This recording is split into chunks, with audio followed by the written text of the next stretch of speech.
Hey golfers, Tony here with Humo.Golf. Today we're going to talk about the F.A.A.R concept. This is some of the science behind the ABCs of the golf swing.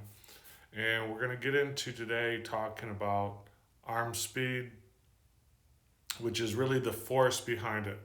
And thanks to Chase Cooper, who's the director of instruction over at Kicking Bird Golf, posted this a while back, and this is a great segue into really understanding how the hands, from a proprioceptive standpoint, are critical to the golf swing. So let's get to work.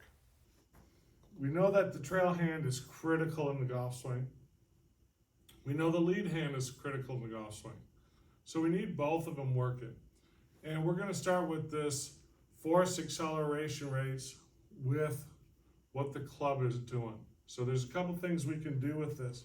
Is we can look at club head speed, and I can move that strictly by just, there's club head speed. Now the only problem with that is that face angle is changing relative to the target line because of the side angle of the club. So now the ball is going to go offline. So now we also need then some force applied to the club, to the grip side of it, in order to kind of create this curvilinear motion through impact. And that's going to be what we're going to focus on first. Is I want you to understand how to move the grip side and also how to move the club head. So we know that this motion is important in the golf swing. And so one of the things I want you to realize is your hand acceleration is a feel that we have. Now, what is this hand acceleration? It's not the hands doing that. That would be the wrist joints.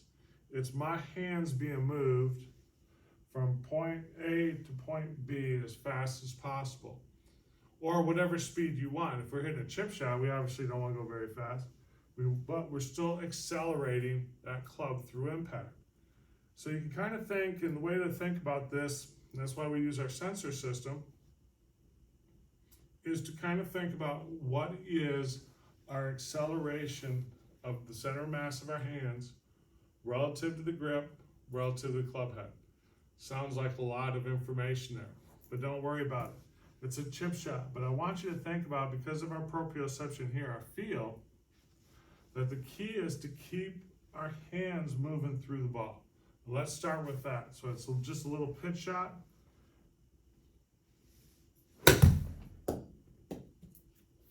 And by focusing on keeping the hands accelerating, and again, that's part of the reason why I put a watch on my right hand, and then we have our device, is it just gives me a little external focus to keep that moving through the ball. Because one of the things that we don't want to do is just have our wrist accelerate, but our hands are not. Okay, so we'll get a lot of rotation and angular velocity this way, but that's not going to be the type of delivery we want into the ball. So move the hands, and you kind of think of them, put them together, and I'm just moving this whole unit all the way through.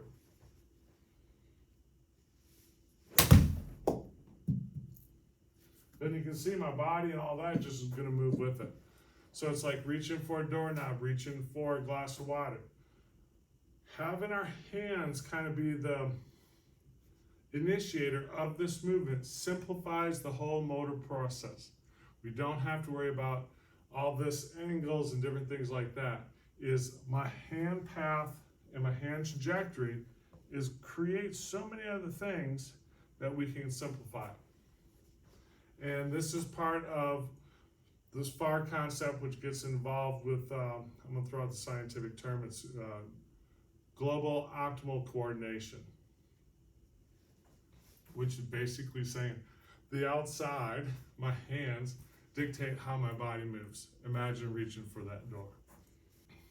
Now let's go into a little bit longer swing. So now we're going to work from shoulder to shoulder. And I want to focus in on that hand acceleration and the force we're putting into the club from here. Now what we're going to find, because the hand feel, the feeling of my hands, I can create that trajectory and go right to here, and I'm going to see my body move. And I want to see even here, we're going to see the body position itself in order to be able to come that good post in order for me to swing on. And I want you to feel like, again, those hands are accelerating up towards your shoulders. Will be your lead shoulder there. So let's just go from shoulder to shoulder.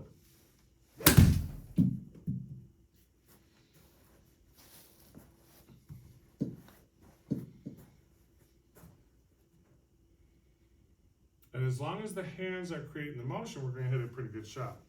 A little heavy.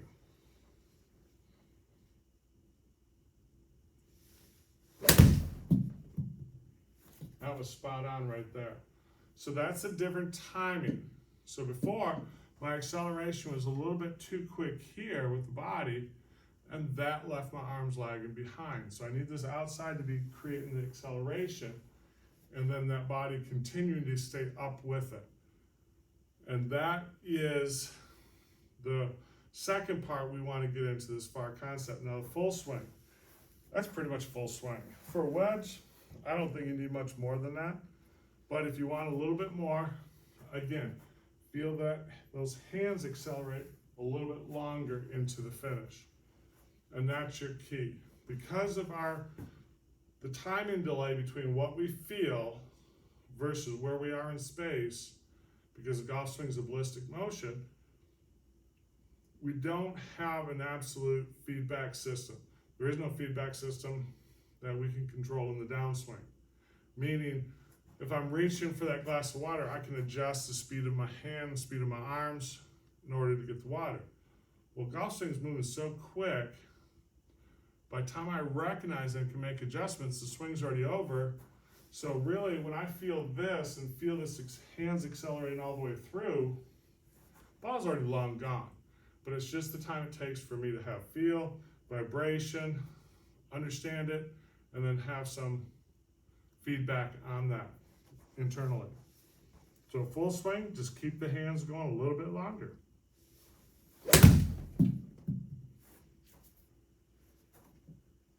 Oh, wait till I show you guys these online. Not too bad. Did a little workout today, a lot of data collection. So it's been a busy day. So that's a little bit of an example of how you can use the F.A.A.R concept, which is the science behind the ABCs of the golf swing, which is understanding your force, understanding the acceleration, and then understanding the rates behind that in order to coordinate your swing. So this is part one. We got many steps to go. We got a whole semester full of concepts to get through behind this and how you can coordinate your body and make the club move the way you want to so you can play your best golf. Come and check us out at Humo.Golf for more information, and good luck practicing, and we'll talk to you guys soon. Later.